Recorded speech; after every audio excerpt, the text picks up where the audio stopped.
नमस्कार, आपका राज्य में आपका स्वागत है। मैं हूं कशिश और खबरों की शुरुआत करते हैं यूपी के ललितपुर से।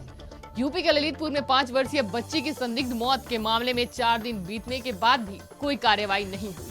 परिजनों ने शराब के नशे में इलाज कराने का आरोप डॉक्टर पर लगाया, जिसकी पुष्टि भी हो चुकी है। दिव्यांशी क्लिनिक पर इंजेक्शन देने के बाद बच्ची की मौत हो गई थी। पहले तो प्रदर्शन और शिकायत हुई, लेकिन अब पिता के डॉक्टर से समझौता की चर्चा है। पुलिस और आयुर्वेद विभाग एक दूसरे पर जिम्मेदारी डालते नजर आ रहे हैं। पीड़ित परिवार न्याय के लिए भटक रहा है, जबकि सिस्टम मूक दर्शक बना हुआ है।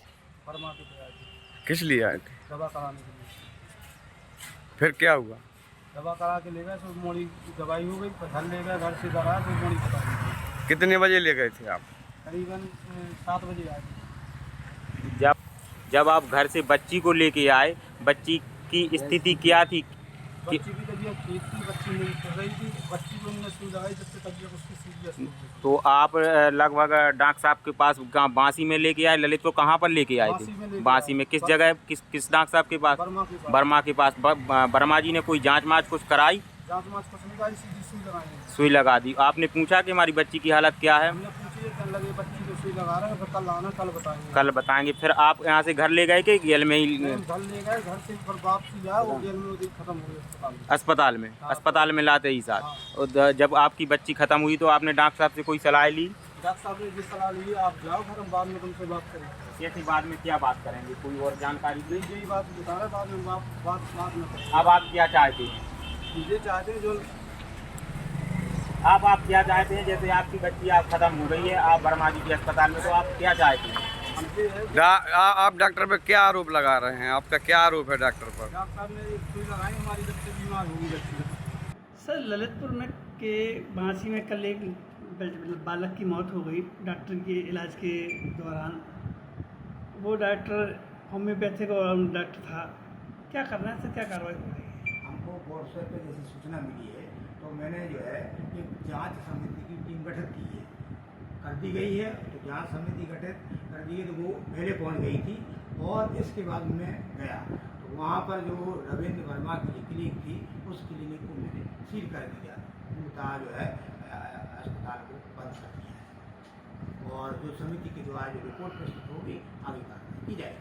कितने सदस्य कमेटी बनाई है आपने? 3 डॉक्टरों को लगाया गया। कोई समय अवधि है? कितने समय में रिपोर्ट देंगे? जैसे रिपोर्ट हमको कितने आपने कोई समय दिया उन्हें? 2-3 दिन के लगभग हो जाएगा। इसके बाद उनका कार्रवाई की जाएगी। मृत था जी जी जी। कोई महाराज बीमारियां चल रही थी, कोई कुछ कोई हमेशा आती, हमारी अजीब बच्ची आती है, उनके माँ बाप सभी आते हैं हमारे पास इलाज करने।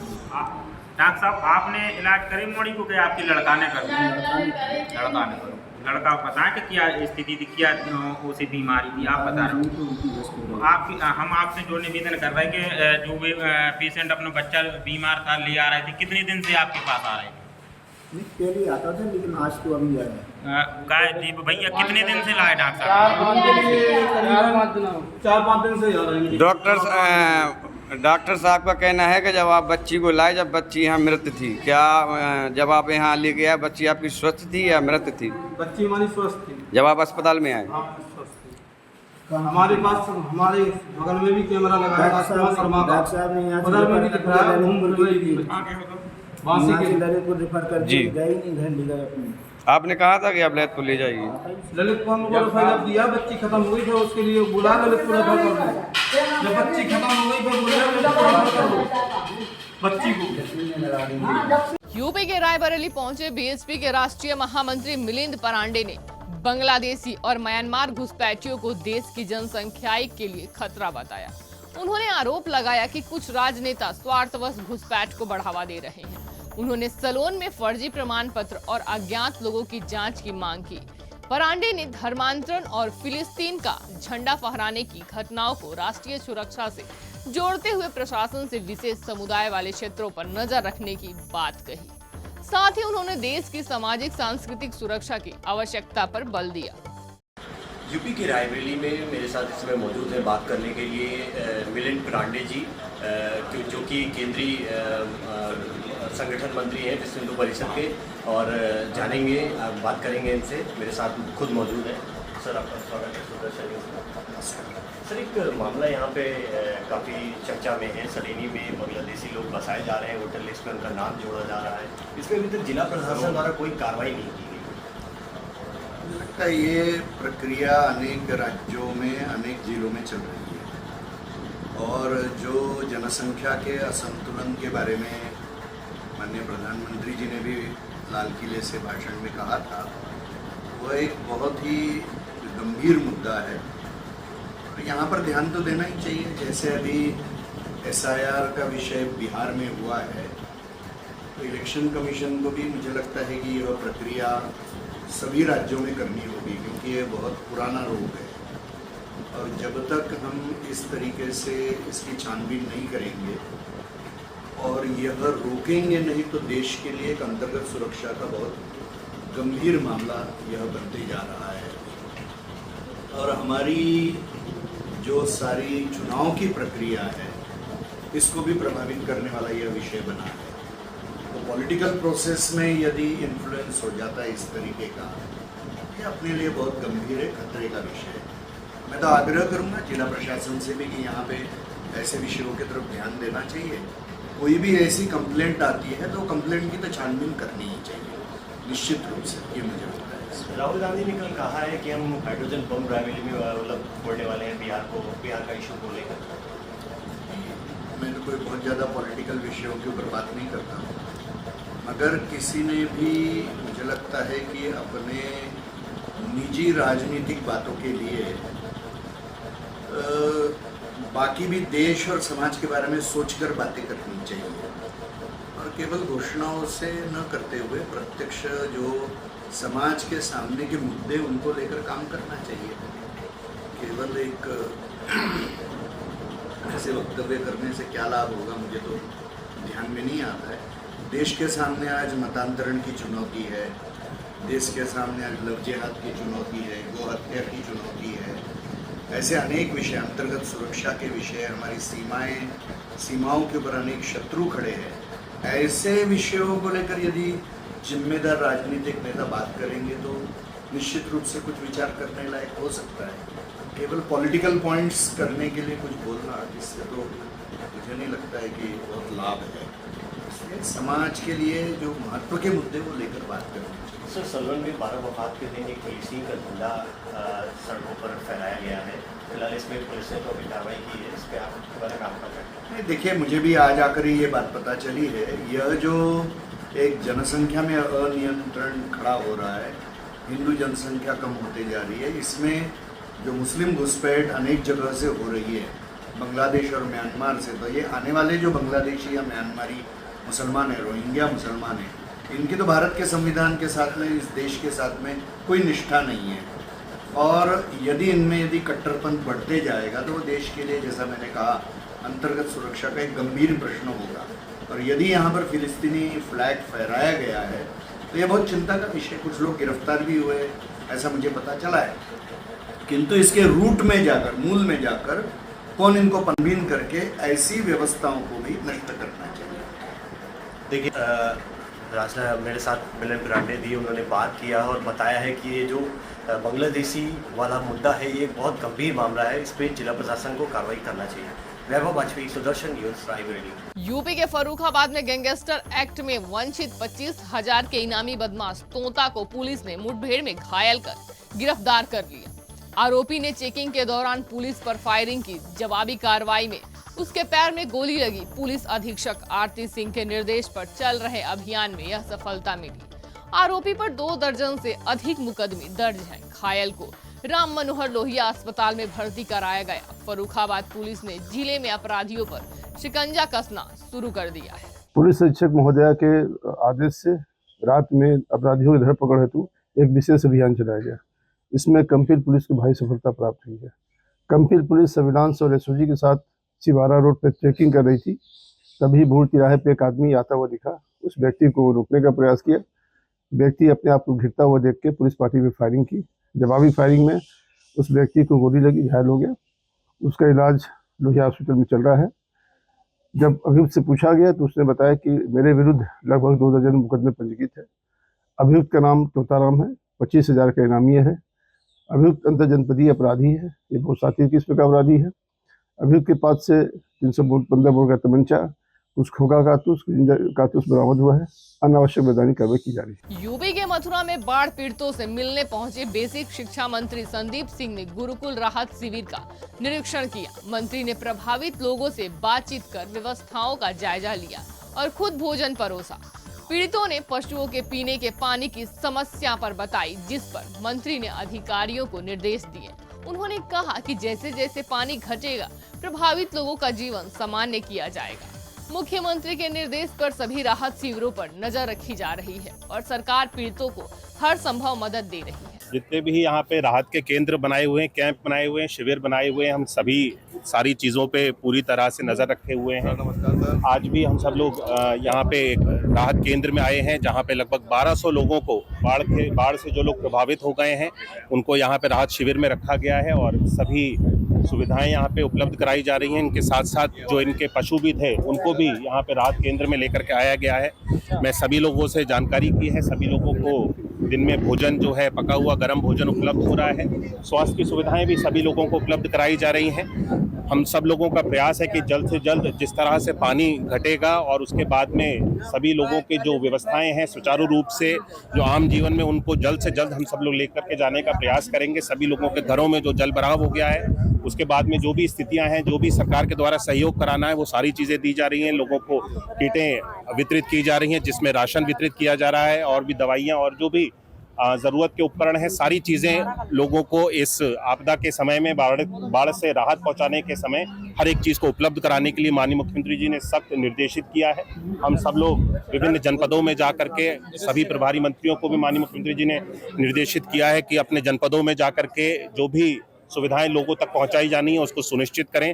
आज हम सब लोग यहाँ पर आकर के सभी व्यवस्थाओं को देखा है। मुझे लगता है हर एक चीज़ लोगों को आम जन तक पहुंचाई जा रही है और हम सब लोगों का प्रयास है जल्द से जल्द हर एक व्यक्ति को इस आपदा से हम लोग राहत देने में जो भी हमारा सहयोग हो सकता है उसको पूर्ण रूप से सहयोग दें। यूपी के ललितपुर में नागरिक विकास मोर्चा ने नगर पालिका प्रशासन पर दुकानदारों के उत्पीड़न के आरोप लगाए हैं। कटरा बाजार में पियाऊ के पास शौचालय बनाने और 50 साल पुराने डिब्बों को हटाने का विरोध किया गया। मोर्चा ने ज्ञापन देकर व्यवस्थित तरीके से अतिक्रमण हटाने और समान आकार की दुकानें आवंटित करने की मांग की है। मोर्चा का कहना है कि पियाऊ के पास शौचालय बनने से लोग पानी नहीं पिएंगे। अधिकारियों से उचित स्थान पर शौचालय बनाने की मांग की गई है। हमारी आज मांग हमने जिलाधिकारी को ज्ञापन सौंपा है इस मामले में। जो यहाँ पर जो प्याऊ बनी हुई है, इस प्याऊ के बगल में पेशाब घर बनाया जा रहा है जो कि पूरी तरह अनछुत है। अगर यहाँ पेशाब घर बन जाएगा तो यहाँ के लोग यहाँ का पानी नहीं पिएंगे, जबकि यहाँ पर सारे बाजार में अतिक्रमण की पूरी तरह से बाजार चपेट में है। जब पूरे बाजार का अतिक्रमण हटाया जाए, इसमें स्पेशली यहाँ के शासकीय अधिकारी SDM यहाँ के इन दुकानदारों को कहा कि आप ये दुकान हटाएं, नहीं तो आपको सूर से हटा दिया जाएगा। इन दुकानदारों की ये गलती थी, इन्हें ये कहना था कि सूर से दुकानदार को हटाया जाए। हमारी ये मांग है कि जब तक पूरा अतिक्रमण नहीं हटाया जाए, अगर आप आदमी को डिब्बे भी दे रहे हैं, सारे अतिक्रमण हटाने के बाद दिए जाएं। इन दुकानदारों को परेशान न किया जाए। यहाँ की प्याऊ के बगल में जो यहाँ पर पेशाब घर न बनाया जाए, यहाँ के लोगों को असुविधा होगी। लोग फिर पानी नहीं पिएंगे, लोग पानी पीने से कतराएंगे। लोगों को पैदल चलने की जगह तो यहाँ पर है नहीं। इस तरह की ये कार्रवाई जो नगर पालिका द्वारा की जा रही है अनुचित है। इस काम को तत्काल रोका जाए। हमारे जिलाधिकारी से भी मांग थी कि इस काम को तुरंत रोका जाए। इस काम को तत्काल लगाया गया है कि डिब्बे हटे नहीं, वो ठेकेदार यहाँ पर काम लगाने के लिए आ गया है। इतनी क्या मजबूरी है, तत्काल यहाँ पर काम लगाया जा रहा है। हमारी मांग है कि तुरंत इस काम को रोका जाए। डिब्बे यथावत लगा दिए हैं। जिस तरह से यहाँ के डिब्बे जो दुकानदार लोग हैं 70-80 साल से यहाँ डिब्बे रखे हुए हैं, उनके पास परमानेंट नगर पालिका की रसीद है। इसकी बात तानाशाही पूर्ण ढंग से इस डिब्बों को हटाया गया है। तो हमारी ये मांग है जानकारी से कि तत्काल डिब्बों को यथावत रखा जाए और जो प्याऊ है उसके बगल में पेशाब घर ना बनाया जाए। आपका ये डिब्बा हटाया कितने सालों से यहाँ डिब्बा? हम 40 साल से बैठ रहे हैं लगभग। क्या हटाया गया? क्या हटाया? यहाँ पर दुकानें दे देंगे पहले, बाद में कहते हैं डिब्बा देंगे। अब यहाँ बाथरूम बन रहा है। शुल्क लिया गया था दुकान बनाने में? नहीं, शुल्क पहले तो नहीं लिया है। अभी कह रहे हैं कि डिब्बा लगेगा तो पैसे लगाएंगे। फिर कितना लगेगा? अभी ये नहीं बता रहे हैं। 30-35 हज़ार के लगभग बता रहे हैं। ऐसे लग के डिब्बा रखवाएंगे? हाँ। अभी तक कुछ लगता रहा आपका नगर पालिका? पहले किराया लगता था, क्या बाजारी लगती थी, वो खत्म हो गई बीच में। चल रहा है। कब से रखे हैं आप डिब्बा? करीब 40-60 साल के लगभग है। रखिए डिब्बा। उसके पहले पिताजी बैठते थे। यूपी के बरेली के सिरौली थाना परिसर में फरियादी की पिटाई का वीडियो सामने आने पर एडीजी रमित शर्मा ने सख्त एक्शन लेते हुए दरोगा सुरेंद्र को सस्पेंड करने के निर्देश दिए हैं। फरियादी एफआईआर दर्ज कराने गया था, लेकिन दरोगा ने उसकी बात सुने बिना ही बाल खींचकर मारपीट कर दी। घटना सुदर्शन न्यूज की रिपोर्ट के बाद उजागर हुई। पीड़ित न्याय की गुहार लगा रहा है, जबकि उच्च अधिकारी अब मामले को गंभीरता से ले रहे हैं। यूपी के फर्रुखाबाद में राम मनोहर लोहिया अस्पताल के सामने से बाइक चोरी हो गई। चोरी की पूरी घटना सीसीटीवी कैमरे में कैद हो गई है। बाइक मालिक ज्ञानेंद्र कटियार दवा लेने अस्पताल गए थे। पुलिस ने मामला दर्ज कर लिया है और फुटेज के आधार पर चोर की तलाश शुरू कर दी है। आए दिन हो रही चोरी की घटनाओं ने सुरक्षा व्यवस्था पर सवाल खड़े कर दिए हैं। यूपी के गाजियाबाद के मोदी नगर में पुलिस ने 3 युवकों को गिरफ्तार किया है, जो नाबालिग लड़कियों को फंसाकर दुष्कर्म करते और फिर ब्लैकमेल कर घर से ज्वेलरी और पैसे मंगवाते थे। आरोपी स्टॉक मार्केट में नुकसान के बाद अपराध के रास्ते पर चले थे। पूछताछ में आरोपियों ने जुर्म कबूल किया है। उनके पास से नकद, ज्वेलरी और अन्य सामान बरामद हुआ है। पुलिस अब इनके आपराधिक इतिहास की जांच में जुटी हुई है। मोदी नगर पुलिस द्वारा एक लड़की के साथ में ठगी का मामला करने वाले लोगों को गिरफ्तार किया है, जो दुष्कर्म का भी कुछ इस तरह का आरोप लग रहे हैं। तो क्या कहना चाहेंगे, क्या है पूरा मामला? मोदी नगर पुलिस को एक तहरीर मिली थी, जिसके संबंध में 509 क्राइम नंबर लिखा गया था, जिसमें कुछ जो लड़के हैं नई जनरेशन के, जिनको हम आज के समय में जेन जी बोलते हैं, तो जेन जी कुछ लड़कों का ग्रुप था जो लड़कियों को बातचीत करके इंस्टाग्राम के माध्यम से उनसे बहला फुसलाकर ब्लैकमेल करके उनसे कुछ आभूषण वगैरह मांगते रहते थे और उन आभूषणों को फिर बेचकर वो पैसे वगैरह लेते थे। तो उस संबंध में अंश शर्मा, नमन और अक्षित, ये 3 लोगों के नाम प्रकाश में आए हैं और इस तरह की 2 घटनाओं का होना पाया जा रहा है, जिसमें जो लड़की है, नाबालिग लड़की है, जिससे उन्होंने आभूषण उनके परिवार वालों के मंगाए और वो अपने पास रख के इधर उधर बेचे थे। उससे जो पैसे अर्जित करके उसका कुछ हिस्सा ये आपस में बांट लेते थे। तो उसके संबंध में 3 की गिरफ्तारी हुई है, जिसमें अंश शर्मा पुत्र मनीष कुमार, नमन पुत्र मनोज शर्मा और अक्षित कुमार पुत्र प्रदीप। इसमें जो अंश है वो पूर्व में मोदी नगर में रहता था, वर्तमान में ये लोग राजनगर गाजियाबाद में रह रहे हैं। लगभग क्या चीज़ें बरामद हुई हैं इनसे? इनके कब्जे से 1 जोड़ी कान के कुंडल, 1 सफ़ेद धातु का छल्ला और चोरी करके जो सामान इन्होंने बेचा है उसमें से जिसको बेचा था वहाँ से 1,09,500 रुपये बरामद हुए। जिन लोगों को उन्होंने सामान बेचा था उनके ऊपर भी कोई कार्रवाई की गई, जैसे सुनारों को उन्होंने सामान बेचा था? उस संबंध में विवेचना जारी है, ये जानने के लिए कि क्या ये बोनाफाइडे उन्होंने माल लिया है या फिर उनका भी इस पूरी घटना में कोई रोल है। क्या इससे पहले भी इनका कोई क्रिमिनल रिकॉर्ड रहा है? नहीं, इनका इससे पहले कोई क्रिमिनल रिकॉर्ड नहीं है। हाँ, अंश शर्मा के बारे में जो पूछताछ में पता चला था कि ये स्टॉक मार्केट में करीब 4-4.5 लाख रुपए हार गया था, तो उसकी वजह से उसको इस तरह के अपराध कारित करने की उसको थोड़ा सा ये लगा कि भाई इस तरह से अपराध कारित करके मुझे कुछ पैसा मिलेगा तो उससे मैं कम से कम अपना जो उधारी वगैरह है उसको चुका दूंगा। ऐसा बताया जा रहा है कि इससे पहले भी इन्होंने किसी लड़के को टारगेट किया था, क्या ऐसा कोई संज्ञान मामला है? फिलहाल सभी बिंदुओं पर जांच जारी है, ऐसा कोई पुलिस के संज्ञान में नहीं आया। अच्छा, जिनको इन्होंने जिनके जरिए ठगी की वो दोनों क्या माइनर हैं या उसमें? हाँ, दोनों ही माइनर। ठीक है सर, ओके। यूपी के हरदोई मेडिकल कॉलेज के नर्सिंग स्टाफ ने इमरजेंसी गेट के बाहर धरना दिया। नशे में धुत संजय राजपूत ने गार्ड से गाली गलौज और मारपीट की थी। पुलिस ने बीच बचाव किया, लेकिन संजय ने पुलिस पर भी 5,000 मांगने और मारपीट के आरोप लगाए। मामले के बाद मेडिकल स्टाफ ने सुरक्षा की मांग की और कहा कि इस तरह के माहौल में काम करना मुश्किल है। अधिकारी मौके पर पहुंचकर मामले की जांच में जुटे हैं। मरीज से कोई बात नहीं, मरीज तो अंदर भर था, मरीज अंदर एक्सपायर हुआ, यहाँ पर कुछ नहीं हुआ। अब उसने यहाँ पे अद्धा निकाला, हमको मारा और हमारे सीने पे भी मारा यहाँ पे, और बटने टूट गए, आई कार्ड टूट गया था और सर में चोट आई है सर। अभी तक दर्द भी हो रहा है, सर जी बहुत जोर, रात भर दर्द होता रहा है। क्या नाम है? मनीष कुमार मिश्रा। मारपीट हुई, नर्सिंग ऑफिसर को मारा, लड़की आई थी फौजियों से, क्योंकि वो एक्सपायर हुई और उसको ब्लेड ही लेके वो भाग गए, कर्मचारी को मारा पीटा और शायद एक गार्ड थे उनको भी मारा। तो अभी आप क्या शासन प्रशासन से, अपने मेडिकल प्रशासन से क्या मांग करती हैं? क्यों किससे मांग करती हैं, क्या मांग करती हैं? यही मांग करते हैं कि हम लोग जो है कार्य कर रहे हैं तो हम लोग सुरक्षित रह के कार्य करें। ये ऐसे आए दिन घटना होती है। अभी ये प्रोटेस्ट कैरी ऑन रहेगा कि अभी आप लोग जो अभी स्थगित कर रहे हैं, 2 बजे तक है, 2 बजे उसके बाद ही। मध्य प्रदेश के गंज बासोदा में सकल जैन समाज द्वारा भव्य विमान जल समारोह का आयोजन किया गया। पहली बार चांदी से बना रथ और 7 पालकियों में भगवान की प्रतिमाएं नगर भ्रमण पर निकाली गई। बड़ी संख्या में श्रद्धालु शामिल हुए। मुनि श्री शंभव सागर जी ने प्रवचन दिए और भगवान पर जलाभिषेक हुआ। आयोजन में प्रस्तावित लाल पत्थर के जैन मंदिर की आधारशिला भी रखी गई। नगर में श्रद्धा और भक्ति का माहौल देखने को मिला। मध्य प्रदेश के धार जिले के भिड़ौदा खुर्द गांव में 3 युवकों की तालाब में डूबने से मौत हो गई। मृतकों में 27 वर्षीय अरविंद और 14 साल के 2 बालक शामिल हैं। तीनों नहाने गए थे लेकिन गहराई में चले जाने से बाहर नहीं निकल सके। घटना से पूरे गांव में मातम छा गया है। शव को पोस्टमार्टम के लिए जिला अस्पताल लाया गया और परिजनों को सौंप दिया गया है। ये पानी में डूबने से। अच्छा, कहाँ पर, कौन से गांव में? ये भिड़ौता खुर्द तलाई के पास में। अच्छा, बलखंडी रोड। अच्छा, तीनों के नाम? ये कान्हा पिता अर्जुन और कुंदन पिता किशोर और अरविंद पिता रामाजी। अच्छा, कैसे हुई है इसमें? डूबने से, पानी में डूबने से। अच्छा, आपका नाम? राजेश लववंशी रामपुर।